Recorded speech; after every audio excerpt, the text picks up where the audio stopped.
Hello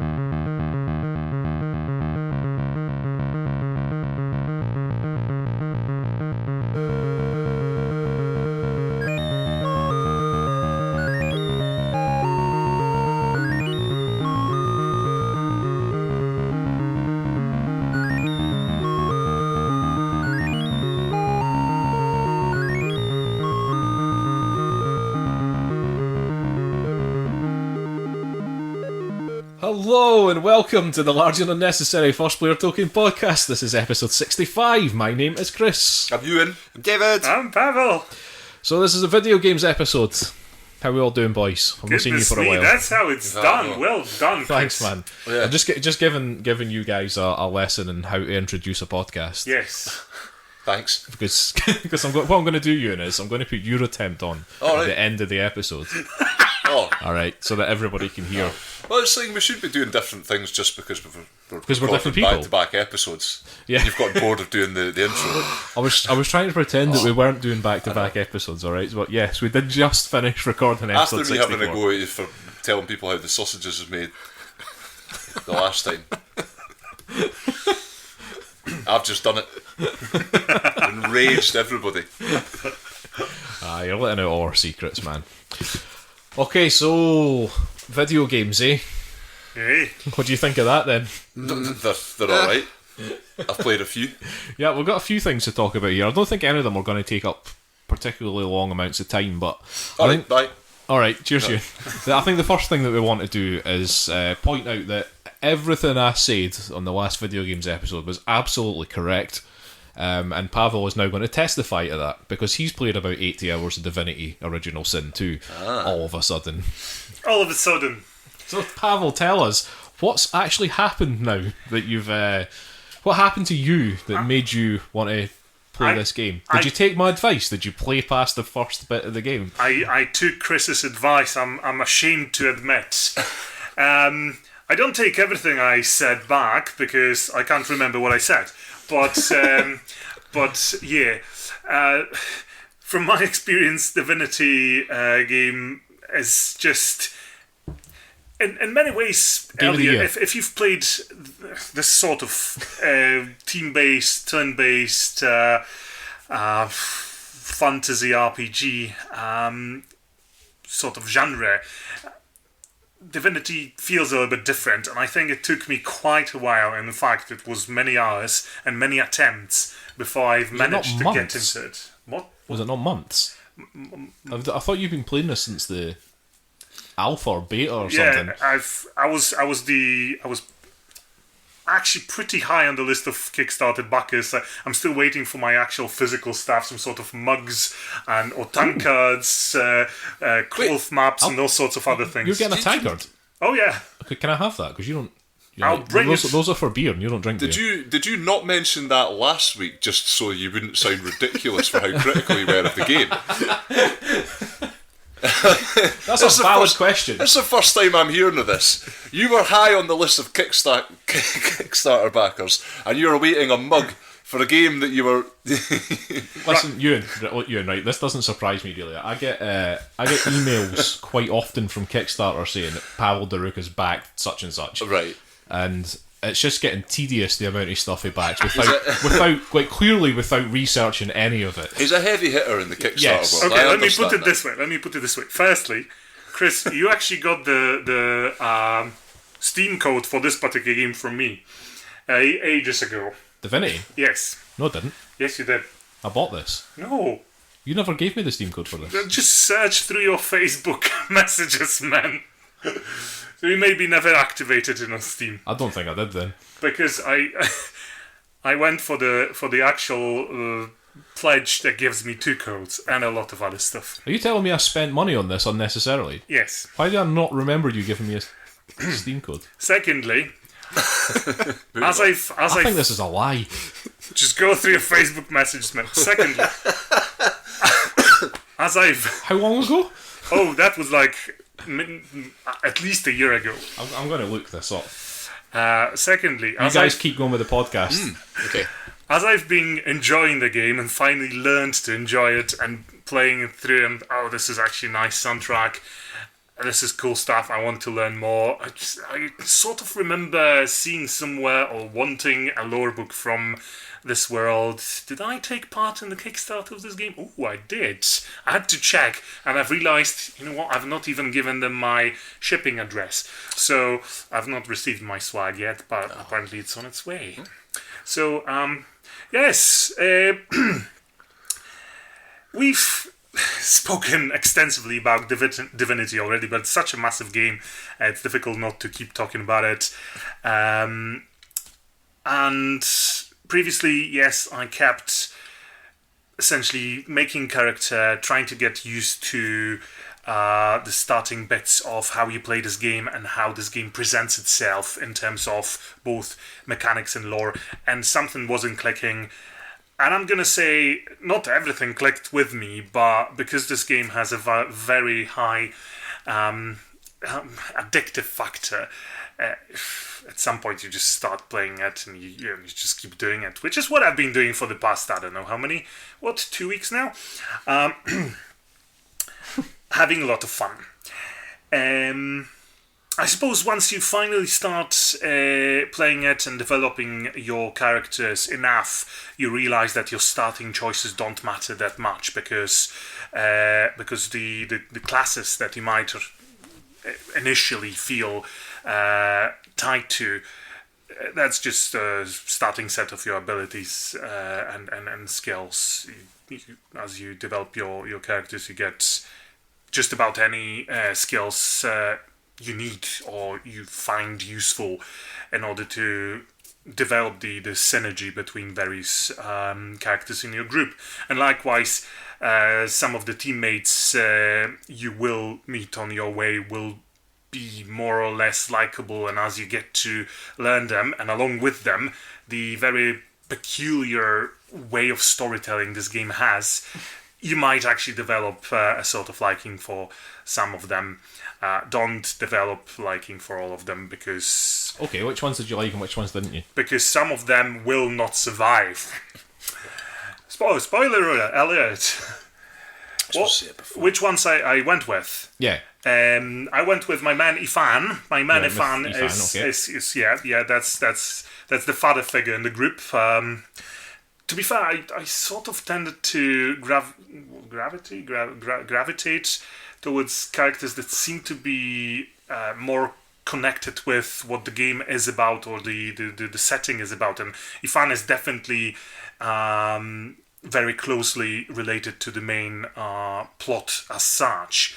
You get the Red Prince, who's the essentially king or emperor. Or did you take the Red Prince? I did. Okay. I've got the Red Prince with me, yes. And who was your third? Now, the third, simply because Fane kept irritating me immensely, and the elven, I can't remember the name of the elven rogue. Sibyl. Was just hostile all the time. I went with the bard, Losse, who's a bard infected with a demon, and So you don't take Beast? I barely realised Beast is there as an actual character today. I think he's pretty much the last guy that you encounter, though. Yeah. So that's probably why. Although now that I'm playing, I must say, in this setting, for some reason, dwarves as such are all associated with sea and piracy. Not mountains, no. In this world, if people think dwarves, they think ships. So, fair enough.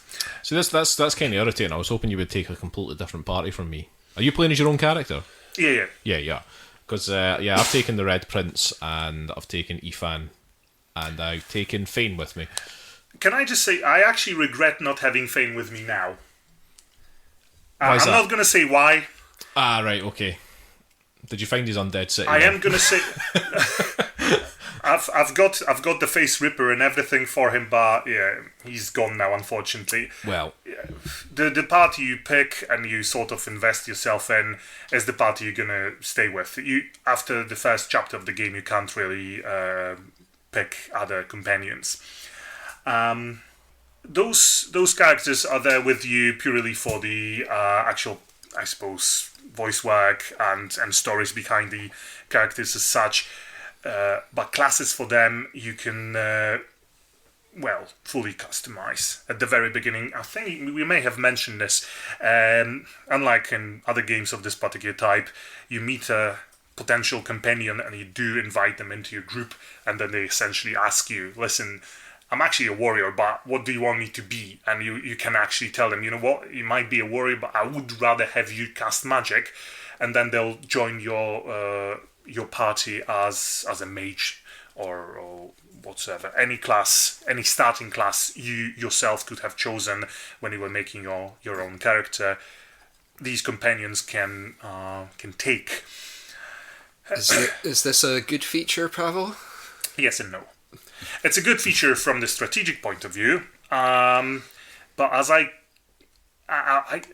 sort of had a feeling straight away that it's maybe not the best idea from my point of view to actually strive too far away from what I think these characters are about, because it might not necessarily play well with the way they're written.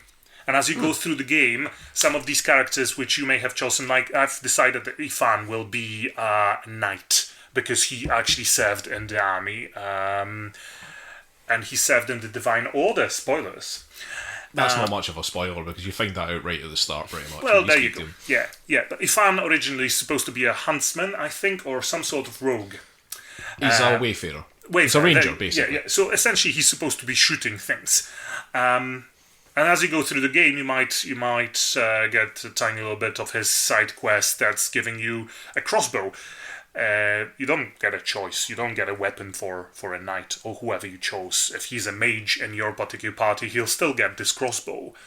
Some of their own special abilities will always be the same. See, I was worried about stuff like that. It's not a big thing. It's just something that I've noticed. Right. Can other people use these things, though? Oh, yeah. Right, that's fine then. Yeah. That doesn't bother me anymore. Man. So, no, it's not a big deal. So, yeah, man, I've gone for that party structure of, like, Fane and the Red Prince, mainly because they're both really, really arrogant, right? So, I almost feel like that my character, who is a bit of a... He's not a rogue, but he has sort of a roguish personality, I would say. He's definitely... I took the... Well, he's your avatar, so there you go. I took the sort of... what's the outlaw... like hashtag for him. Yeah. But I feel that him and Euan are almost like bros that are like just tagging along with this Red Prince guy who thinks that he's the ruler of some sort of country, or he is almost the ruler of some sort of country. Very much so. And Fane, who basically is looking for his own people and is a totally arrogant bastard. And I feel like my character and Euan are just almost like kingmakers that are just kind of like go along to pull the strings a bit of these two other guys. I make up my own story in my head, but which is what this game is sort of about, really, because it's such an uneven way of storytelling. I must say, it's got its upsides and its downsides, and the only downside that I can really say is that you're just not used to the way it's telling the story. Most of the times, games of this particular type will be laying down the story in front of you, whereas in here you sort of look for them, or sometimes you just get suddenly sidetracked and you stumble upon a piece of the tale which you yourself put in the larger scheme of things. And I think the same goes for just about any other design aspect of this game, because it's such a massive thing. If you play it, if you really want to find a way to do things, say if you're really looking for strategic advantage, you can learn to play this game so well that it actually will feel unbalanced, way too easy. If on the other hand you don't grasp the mechanics of combat, you will find that every single combat is difficult as hell. I've actually seen YouTube videos online with a guy fighting on a ship in a battle that I found particularly difficult, and most players that I've seen online complaining in forums that it's a bottleneck, and then there is a video with a guy that essentially won this combat in one turn. So yeah, a lot of options that you can pick from gives you an almost infinite amount of strategies. So we've definitely said before that combat is the main feature here. It is. Takes a long time to actually realise how different it is from other games, because these games are always about traditional, I suppose, roles in a party. They're always about who's a melee fighter, who's a whatever range fighter, things like this, who controls crowds. Nothing like this works in this game at all. Essentially, every single combatant in your party or in the enemy party will always be a range attacker.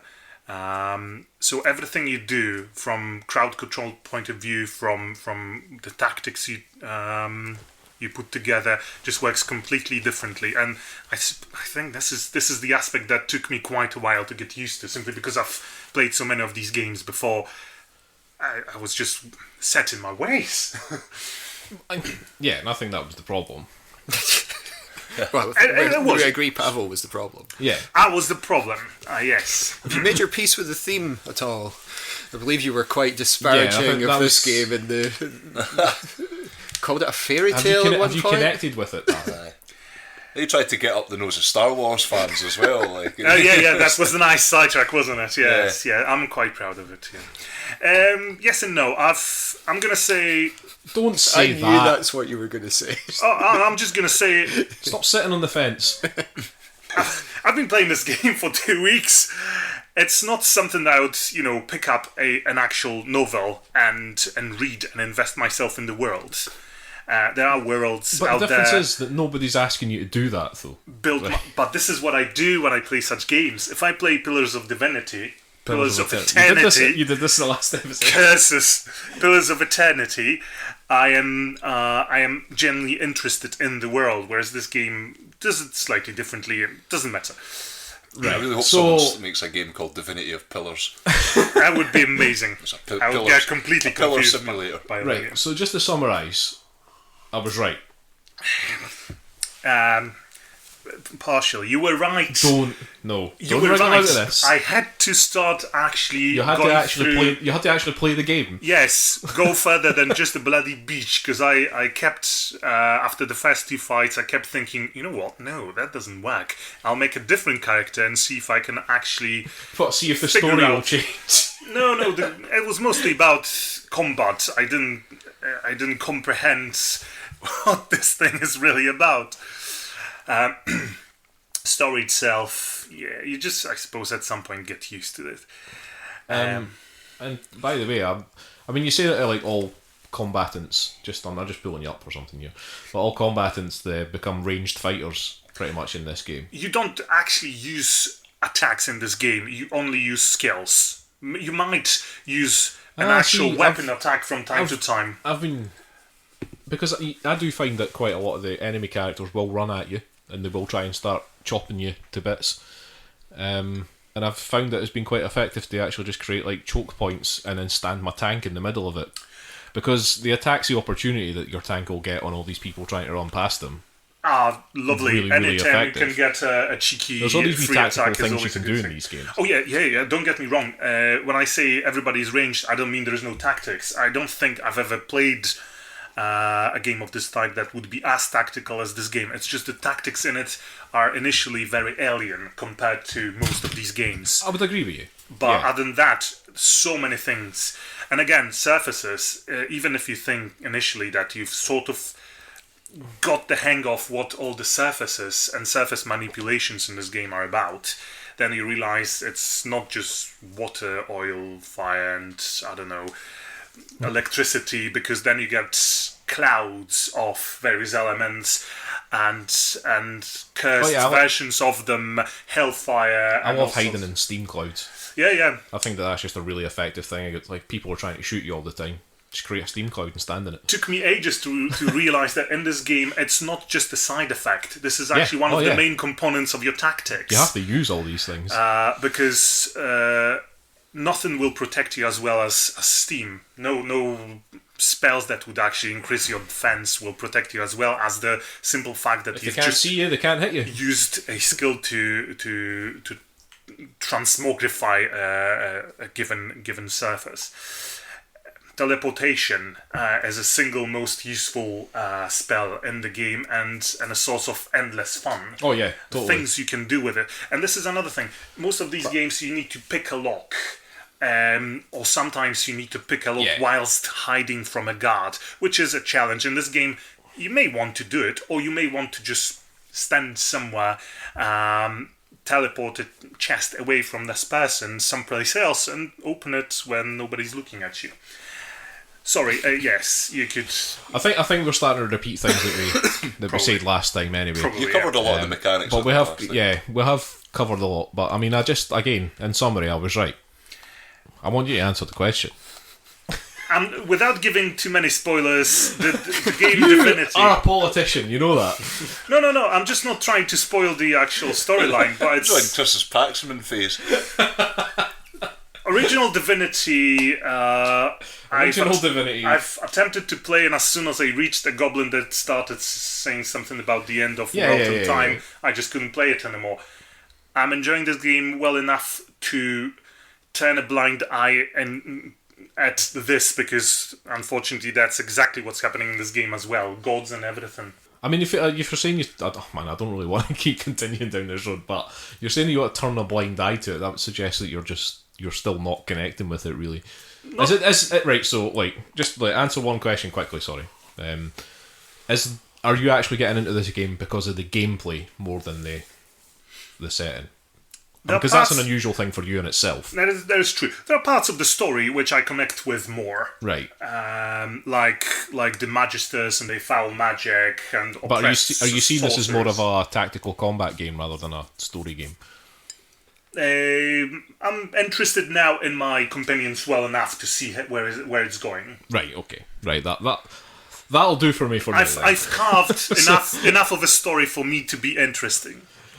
Right. Thank you, Pawel. And just for the record, I have searched through our Facebook thing. I used you can actually search in conversations in this. You can. You did not give me a Steam key for this. I gave you a Steam of some kind. You gave me a Steam key for Shadowrun Hong Kong. That's the one I gave, Chris. You did not give me a Steam key for this game. Would you like a Steam key for this game? Well, it's a bit late now. Give it to Dave. Would you like a Steam key for this? Let's run a competition. Oh, yeah, we can do a giveaway. Oh, yeah. That's actually not a bad idea. Right, okay, we're going to have to move on. That's Divinity Original Sin 2, that's by Larian Studios, and it's amazing. Right, okay, I'm going to take an opportunity to speak here. So I was away last weekend, which is one of the reasons why we couldn't get together and record and all that stuff. So I was spending some time with the missus. As you do. But we didn't really... we barely left her flat. It was a case of I sat and played a lot of Starbound, to be honest. And she quite enjoys sitting and watching me play these things. But I'd deliberately got something that I thought she'd be interested in, because she's not much of a gamer at all. So I picked up Is that a complaint? It's not a complaint, no. I mean, she likes to sit and watch me playing games, so what is there to complain about there? She's not trying to take the controller off me. So I picked up something that came out a couple of years ago that I thought was quite interesting. So I picked it up. It was on a Steam sale. It was like 99 pence. And it's called Her Story. And it's not really a game. I'll be honest with you. It's not really a game. What it is, it's like how would you describe it? It's like an interactive movie thing. It's almost like something you would have found on a Windows 95 computer. And they do kind of simulate that. You know, like back in the days when they had actual FMV videos and stuff like that? Yeah, because there was a time there was a period when they were doing stuff like that. Yeah, people really thought this was the future. Yeah. And they really tried hard to make it the future. And then everyone was like, nah. A couple of classic games with this sort of thing. Yeah, but Wing Commander and stuff like that. Oh, well, I've just been playing through...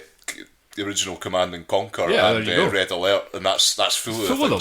They're great. Gabriel Knight Beast Within is all about it. I played Privateer 2, which was full of FMV, including a young Clive Owen. Phantasmagoria, another one. And so there you go.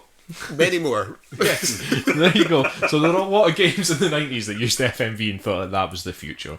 And actually, what this game does is it simulates the desktop of a 90s computer. And there's not much on it. It's supposed to be like a police database that you're accessing. Okay, and all that really happens is you've got two notepad files on the desktop that you can open up, and it basically tells you how to use the police database program that's there. That's the only thing that you can access. That's probably how computers still look like in Poland. Other than the recycle bin, which you can open and has a game in it, which is basically, do you know the game, is it, I think people call it Reversi or Othello, the one with the little black and white discs, and if you cover both sides, so it's got that game in it. Okay, now there's a thematic reason why that game's there. It's a pirated copy of the game. You know, in the game, in the Her Story game, it's a pirated copy. It's got one of those notepads where they've done all the ASCII text pictures that pirated copies of games used to come with all the time. In fact, I think they still do. Awesome. So it's got this in it. Now, all you see on the screen is a sort of police database thing, and it's got the word murder written in it. So MURDER is the first search thing. So you can delete that and search for something else, but that's the game leading you down this road, basically. So you search for this, and it comes up with a bunch of videos. Okay? Now, the videos are all pretty short. I think the longest one was about a minute and a half long. But most of them were somewhere between 5 and 20 seconds. And all of these videos are police interviews with... Okay, see, this is where it gets complicated, because it's very difficult for me to talk about this game without spoiling it a bit. So I am going to spoil it a bit, okay, but not as long as you're announcing it. There's a woman, okay? So you type in murder, and it's her story. And it's her story, yes, but again, that's could be misleading. Okay, so you watch one of these videos, and basically you learn that this woman's husband is dead. Alright, and these videos are all dated like 1992, I think, or 1993 or something, so it's the very early 90s. And that's all the game is. So you watch a video, okay, you listen to what this woman's saying, and you can then type something into the search engine. Now, if that woman had said that word in any one of the videos, those videos will come up. Now, you are limited to only 5 videos, so if you type in a search term and it comes up with more than 5 videos, you'll only get to see the first 5 chronologically. Okay. So the videos have all got dates in them and stuff as well, and the whole thing takes place over a few days. And as you're going through this, you start to uncover things and like just about what happened to her husband, what involvement she had in it, and then it starts to get really sort of confusing. Okay, so this is where I'm going to have to spoil things a little bit, but the thing is, if you play this game, this happens very early on. It becomes a bit weird in terms of who she is. Okay? And I'm wondering how far I should push the spoiler here. No, don't say anything more, because I want to play it. Let's just say that she gives 2 different names as her name. Alright? And you will uncover this as the thing goes on. Now, that's the game. There's no end to this game, by the way. Okay? There is no point in this game where you can win. Or you can lose, or anything like that. Which is why I say that it's not really a game. It's more of a sort of just like an activity thing that you can do. So do you just keep playing videos until you've kind of until you've got your own theory? Until you've got your own theory about what happened. You've kind of had enough. And you do get a point where you get an instant messaging program comes up at some point, and I don't know if it's on a timer or if it's the number of videos you've watched, or if you watch a specific video or something like that. You get an instant message thing come up, and it says, "Hi, are you done with the police database? We can turn it off now if you like." And you can say yes or no. It's the only things you can type. I tried to write fuck off, but it wouldn't let me. As you would. You could only type yes or no. So you can keep going at that point, but if you do respond to that message, and you can go back and respond to that message later and just say, look, I'm done, and then the game just shuts down, and that's it. There are wee things that you learn about. There are sort of clues thrown in about, because you are somebody, okay? Like, the person that's searching the database is somebody, but you find out about who that person is once you actually finish the game, really. Once you turn the game off, you kind of get a massive clue as to who you are. It's nobody that's actually related to the videos or anything like that. I think it's more just in there as a bit of a story beat. Okay. But it doesn't really, I don't think it really gives any clues away as to what happened. It's really interesting, right? It's one of these things that, like, at first when it came up, I was kind of like, we're just watching a bunch of videos here, but like, and I was kind of sitting there thinking, and I'm glad the videos are really short. Like, I think if they'd made all these videos like a minute or long or whatever, you'd turn this game off pretty quickly.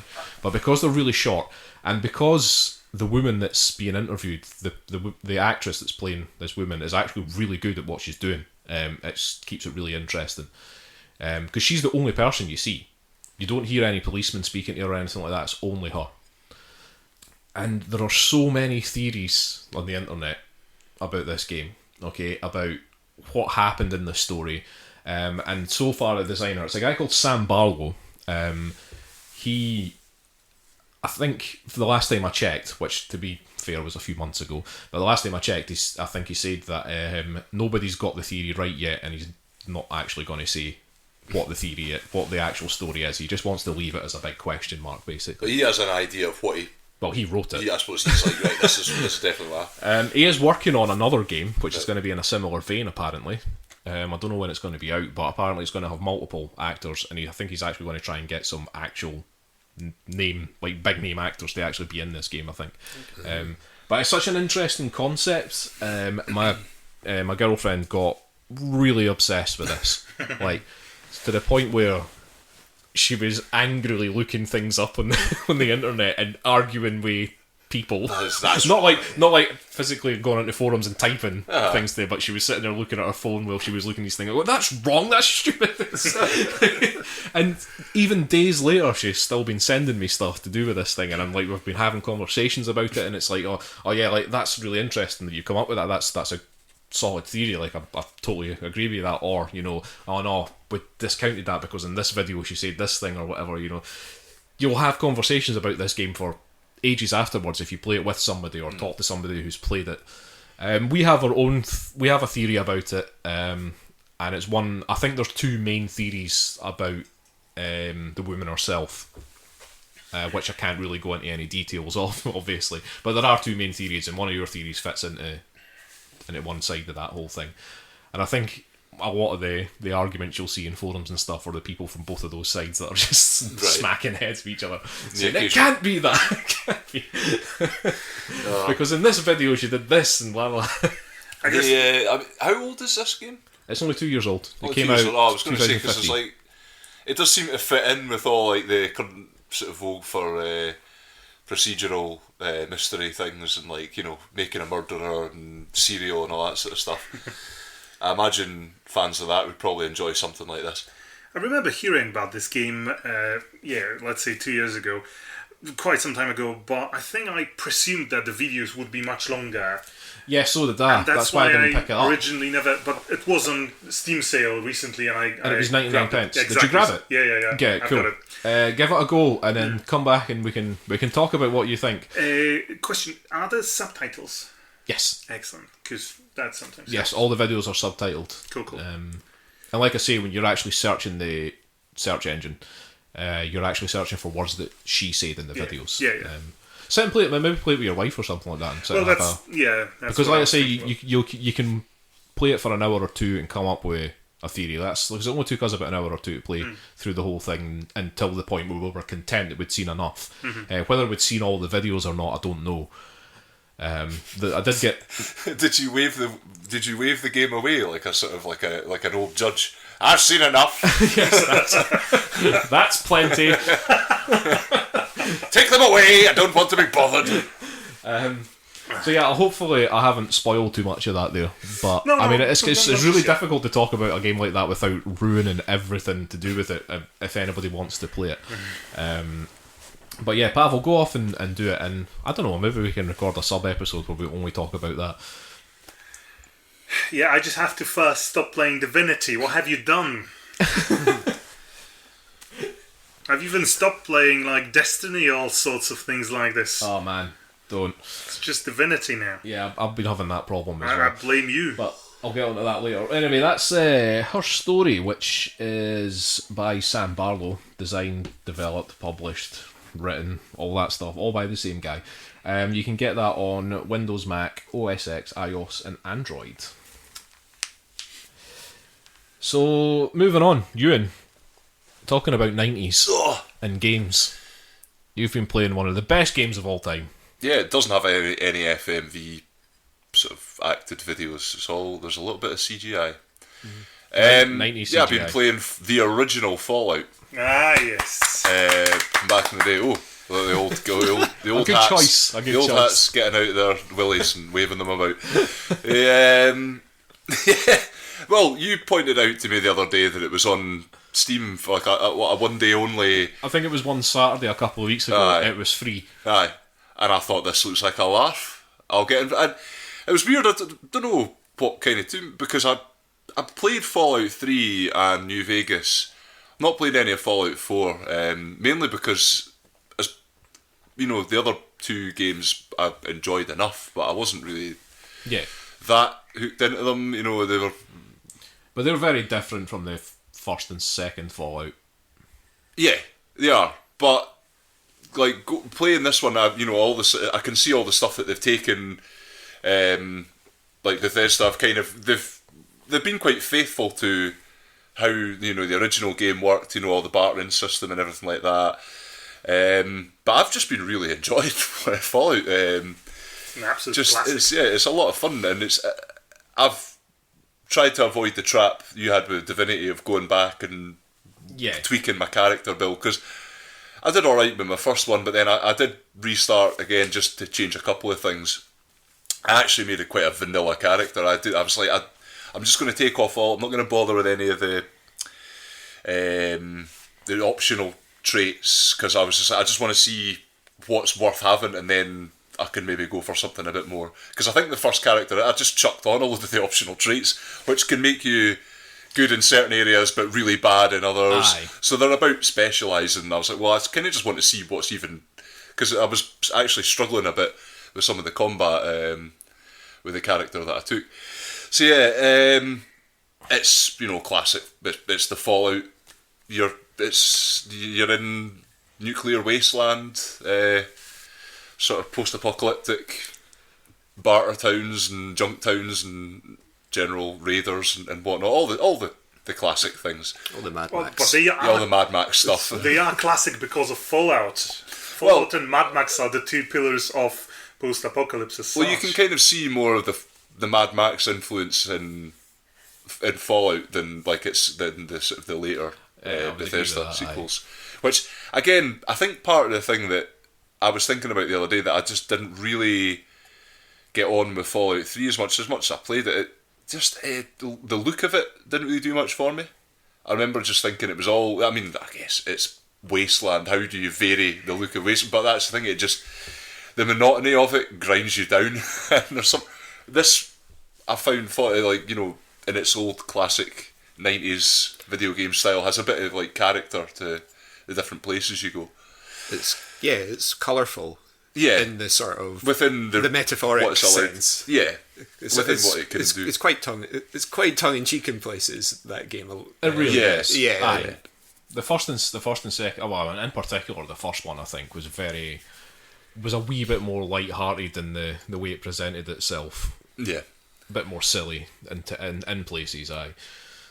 Aye, some of the characters I've spoken to have had some kind of weird chat, and like your responses you meet some mad people. Most of like the responses that are open to you are either like, I don't know, they swing in like completely opposite directions. Like they're really kind of like, oh, that's nice, or like just being a complete dick. Yeah, there's not much of an in between.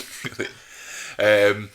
I don't know. I guess that you can, like, I haven't put up like my sort of speech options much. I think maybe if you went for more charisma and things like that, you would get more. Because I found just a lot of what seemed to be inane chat options were just getting me in trouble. I was like, why am I getting like attacked for this? That's the wasteland. And that's the thing. Like the cruelty of the game is almost the appeal of it. Like, because there's a certain ruthlessness about a lot of the people that you meet that kind of, I think there's part of me, like, I'll have an encounter and going, I really wish I'd saved it more recently, but then I go, but you know what, this is just what the game's like, and I'm kind of going along with just taking the knocks as they come. I've already been ripped off by Dr. whatever his name is, Dr. Doom, Dr. Dickhead. He's got some personal bodyguard guy who I was like, I'm probably not going to be able to take him in unarmed combat. And it was like either that or have to just lose 10 bottle caps. Oh, fuck's sake, 10 bottle caps.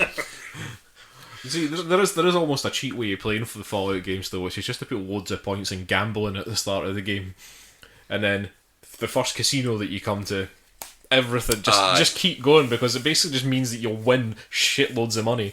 I've yet to check out any gambling casino games. Like I say, I really do want to play more of it. But I've been through some of the the first few towns, Junktown and the hub and all that sort of stuff. I think the hub was maybe a bit too advanced. Well, certainly, as I was telling you earlier, I tried to get some work there. Went off on some caravans and just got shot, just instantly destroyed. But yeah, I've just been.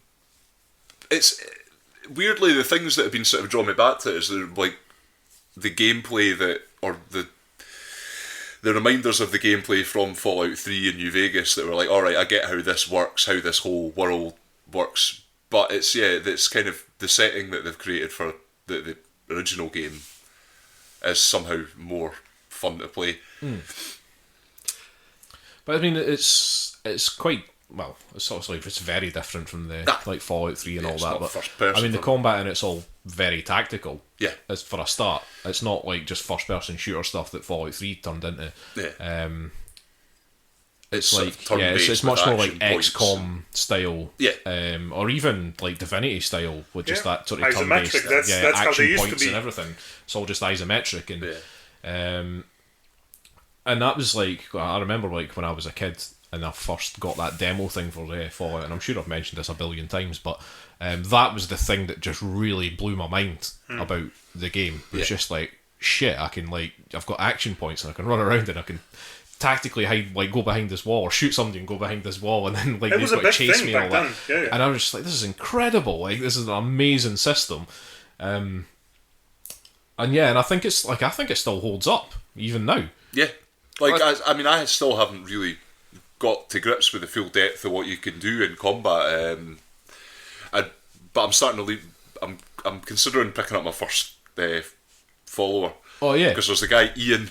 Yeah, Euan, who just seems like kind of ridiculous character. Have you got Dogmeat yet? No, I haven't met Dogmeat. Oh no. Although I think Dogmeat is random in the first game. I think he's always near Euan somewhere. I've gotten sick of trying to chat to everybody in towns, so I may have just missed him at this. Because presumably you do have to go and say, "Oh right, there's a dog."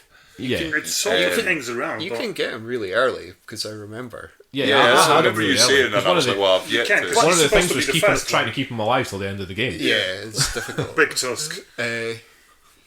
Yeah, but it's such a strange game, the overworld. By today's standards, it's so punishing compared to today's games. And you can just go to the wrong place and you die, and you're like, oh well. We're all soft nowadays. Games were harder back in my day. In my day, Back in my day, it kind of drops you into the game, gives you it doesn't hold your hand, and you have to go and find the things you need. You have to talk to people, find out what they've got to barter. Because there's it does set you up with a nice wee intro bit where you need a water chip. The whole setup for the game is you need a water chip to help your vault because their water supply is getting knackered. And they send you off to say, "Oh, they reckon there's one at Vault 15." So you're trying to get into there. You need a rope to get down an elevator shift, so you have to go to Shady Sands, the first sort of town, which you kind of see on the way. And there's a bit of going back and forth between there, and there's a wee mission you can do with them, which kind of gets you going in the game and kind of gets you an idea of how to do things. But after that, you're pretty much on your own, and you're kind of faced with some tough decisions. Yeah. Yeah, I remember one of the first things that happened when I played it was getting, what's it called, Vault Town, or it's one of the, Junktown. Yeah. You can go there pretty much straight away, I think. You can go wherever you want, basically. The first thing, the first thing that happened to me in the game was after getting out of the vault was getting killed by rad scorpions, but after that... Classic. Random rad scorpion encounters are brutal. I've only survived one, and I was struggling. Yeah. Is having a conversation with the guys at Junktown on the gates. Oh yeah. They wouldn't let you in. I don't know if that's Junktown or somewhere else. It's been so you have long. to. And I had a conversation with them, and basically I chose the wrong thing, and they were like, "Oh, you can't come in now." Right. And that was kind of it. And I was like, okay. And I was like, I came back a bit later, and they're still saying, "No, you can't come in." And I was like, shit. Yeah. Well, part of the reason I restarted my game was because I basically mucked something up with it. There's a raider camp just south of what do you call it, Sherry Sands, like the first sort of town you come to, and I kind of just went there. I was like, oh well, and I was like, okay, right, these guys are raiders. They're not bartering with me. They're kind of being a bit standoffish. Right, I need to watch what I'm doing here.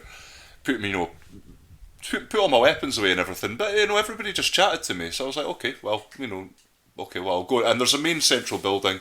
I wandered in there and went right up to speak to their leader, and it only gave me one option at the time to say, and I was just like, oh, I'm an explorer. No, actually, it may have given me the other option to be truthful about where I was from and everything like that, but I think I basically was like, okay, well, there's only one other thing, I'll just say I'm a general explorer.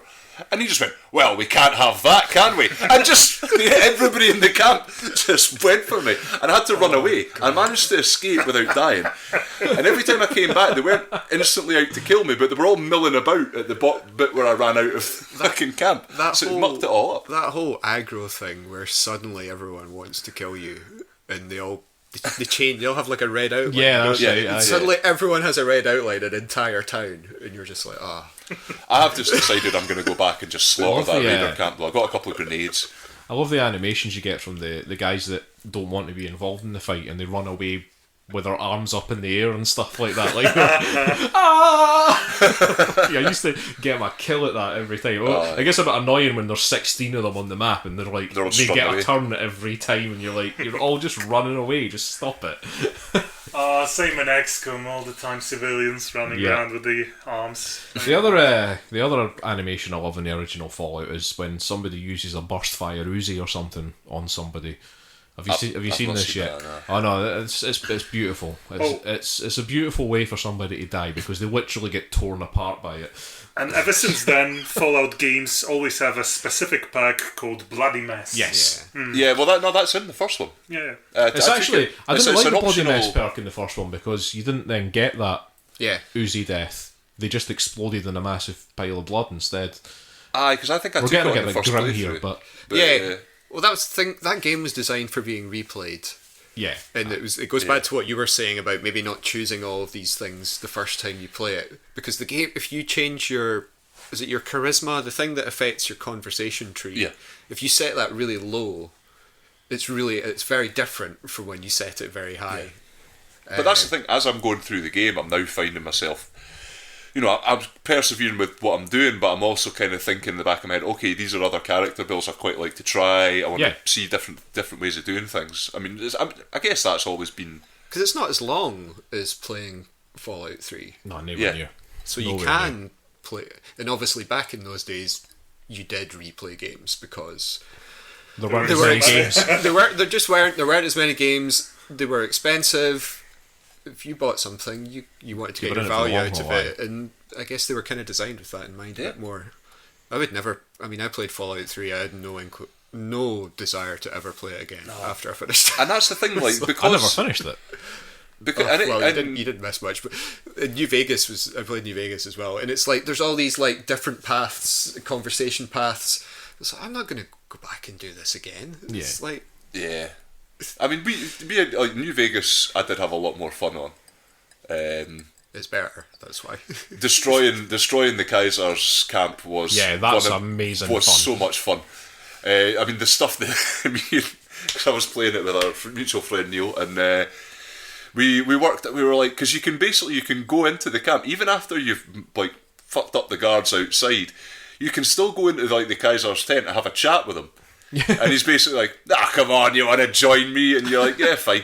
We've outplaced a load of explosives outside the tent, so we just give them a load of abuse and walk out, and then wait at the side and just for them all to come running out, and just the whole place went up. It was brilliant. Aye.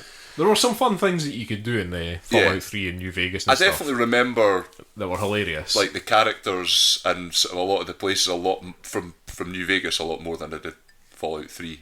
But we're digressing on to other games now. So I think one of that is in part because there was a lot of people after the original Fallout 3 complaining that it didn't do the story stuff as well as Fallout 1 and 2.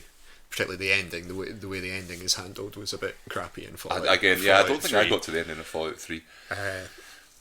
I just remember giving Liam Neeson's voice a ridiculous face. Yeah. Yes. I made a sort in that game.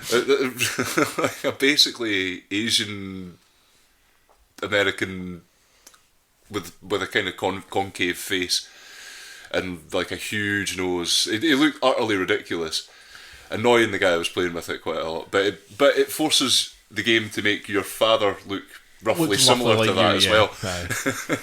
But always sound like Liam Neeson, yeah, because that's who it is. Right, anyway, we're going to have to wrap that one up there. So that is Fallout, and that is by Interplay Productions. Interplay. Good old Interplay. Does anybody want to hazard a guess at when this came out? Oh, God. It just had a birthday. It came out on September the 30th, but which year? I'm going to say it was still previous millennium. Yes. 96? 99? Euan? 97. 97 is the correct answer. That game is 20 years old. Excellent. Jesus. Well, it's a lot of fun for a 20-year-old game. Yeah, my 13-year-old self did love it. Okay, right, we've got about 5 minutes left, so I'll quickly go into... I've got Shadow of War, so the new Lord of the Rings game, and I've only played about an hour and a bit of it. I played an hour the other night there. I played half an hour just before we started doing this podcast. So far, I really enjoyed the first game. So Shadow and Mordor was an excellent game as far as I'm concerned. I did pretty much everything I think you could in it. And Shadow of War seems to be much more of the same. We had a bit of a conversation earlier about the whole Nemesis system and stuff like that. So they seem to have made that a bit more complex. Definitely, I've noticed that the sort of boss orcs that you come up against in it have got way more things going on in terms of their sort of perks and all those kind of things that they get, the resistances and the way that they react to certain things. Like we had an interesting thing when I was playing it earlier when one of the orc bosses was just constantly being enraged by everything that he saw, so much so that he just ran off and killed another one of the orc bosses just because he was angry. And so far it's much more of the same.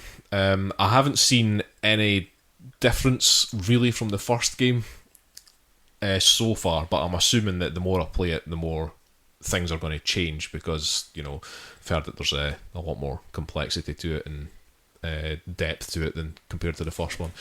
So we'll see how it goes, and I'll hopefully have a bit of an update the next time we play it. But yes, just to let you know, I am playing it.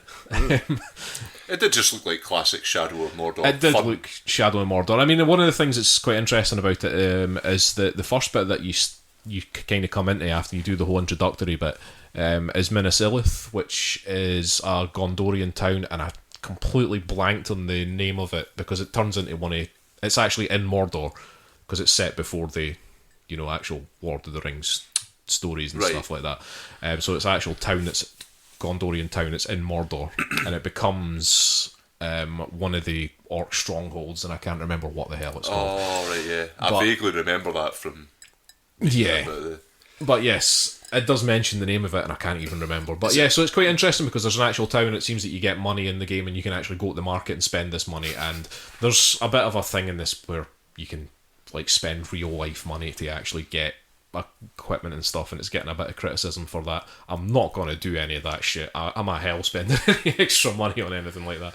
But sorry, Dave, you want to say something? No, carry on. Okay. I was, but you were going to interrupt me. I was going to ask if it was Barad-dûr, that was all. I don't think it's Barad-dûr. There we go. But yes, it is one of the ones that it's definitely one I recognise, but I... Pavel? Nah. Okay. I used to know that map quite well, but not anymore. Hang on a second. Okay, I just paused there for a second, looked it up. It becomes Minas Morgul. That's the one. Oh, the main one. The main one, yeah. So that was Minas Ithil apparently. So that's where this. I don't know if the whole game's set in that sort of area. I did my usual thing of just not actually properly researching anything about the game because I like to be surprised by games. So I don't want to see any previews or anything if I'm going to actually play a game. So, but so far, like I say, it's much of the same. You still get the whole that Batman style. Press this button to block and you do fancy animations and stuff like that, and it all looks pretty cool. And it's a good looking game as well. I'm playing it in HD on the PS4, so it's looking good. Yeah. So far, enjoying it. It's been funny. Just fighting bunches of orcs and letting them become captains and stuff like that. Finding the puniest orc and letting him become the leader of a bunch of people is just, part of the fun. Dave, you were saying that was one of your favourite things in the original game.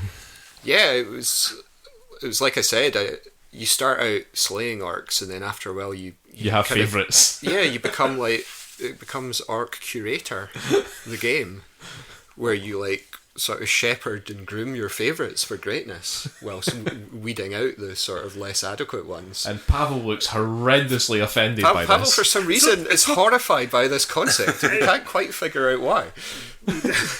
Befuddled, or whatever the word is. I cannot even comprehend the interest in playing this particular type of Sims. Sims alone are boring. Sims, the Orc expansion. But the Orc Sims just sounds terrible.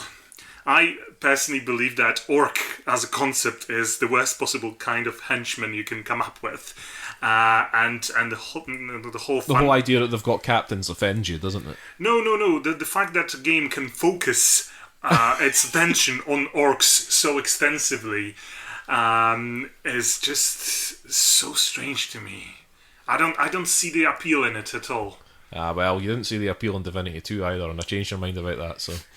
Yeah. We'll see. This is a hack and slash. It's like the lowest of the low in terms of action games. Meat's back on the menu, Pawel. Is that the title? In the Orc restaurant. That's the title of today's episode. That's the title of today's episode. It's going to be Meat's back on the menu. Okay, right, we're going to have to wrap up there anyway. So, that was just to say I am playing the game, but I haven't played very much of it so far.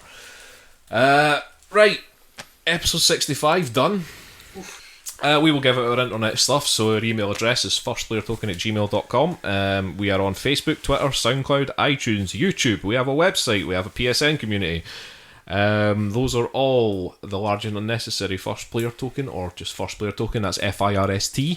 The exception being Twitter, which is at 1ST Player Token. You know it's once Player Token. You do know that. Yeah.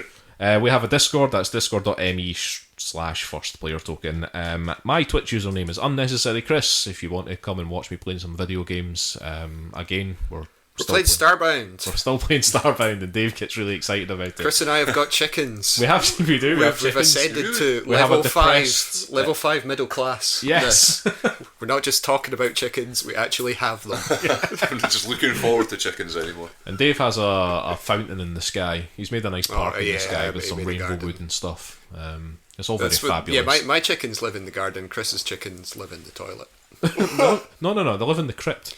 Is that not where the toilet is, though? The toilet's underneath the crypt. Oh, okay.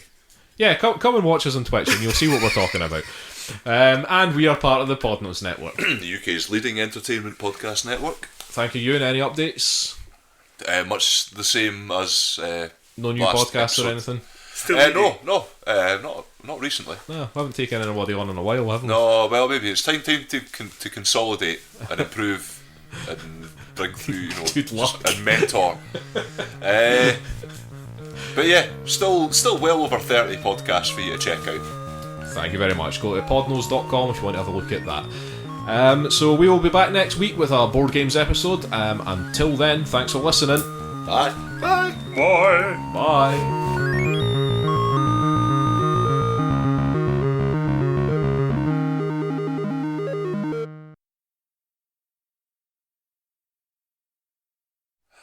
So this is episode 65 of the Large and Unnecessary First Player Token podcast. That was the worst introduction I've ever heard. No enthusiasm there whatsoever. I want to kill myself. This is the new theme tune. Just us mumbling in the background. Are we on there yet?